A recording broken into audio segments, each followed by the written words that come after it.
আর তোমাকে যে আমি দান করে দিলাম এটার কোনো হিসাব তো দেওয়া লাগবেই না, বরং হাসরের মাঠে আমি তার হিসাব নিব। বলি সুবহানাল্লাহ। আমি তো এটা আল্লাহর রাস্তায় দান করে দিলাম, হাসরের মাঠে আমি আল্লাহ থেকে হিসাব নিব। আমার নিজের জন্য আমি যা করি হাসরের মাঠে আমাকে হিসাব দেওয়া লাগবে। কি কোন হিসাব দেওয়া লাগবে না? হিসাব দেওয়া লাগবে। আমার প্রতিটা মুহূর্তের হিসাব দেওয়া লাগবে। 10 টাকা, 20 টাকা, 100 টাকা আমি কোন কাজে ব্যয় করলাম, কোন পথে আয় করলাম, প্রতিটার হিসাব আমাকে দেওয়া লাগবে।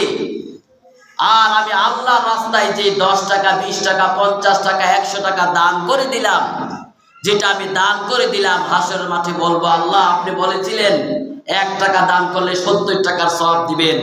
আমি তো দুনিয়ায় কোরআনের মাহফিলে, মসজিদে, মাদ্রাসায়, কোরআনের মাদ্রাসায় আমি এত টাকা দান করেছি, 1000, 10,000, 20,000 টাকা আমি দান করেছিলাম।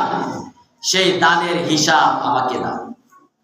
হাসরের মাঠে আপনি যে দান করেছেন তার হিসাব হয়ে যাবে উল্টা। আল্লাহ রাব্বুল আলামিন প্রতিটা দানের হিসাব আল্লাহ আপনাকে বুঝিয়ে দিবেন। বলি সুবহানাল্লাহ। মুহতারাম হাজিরিন, এই জন্য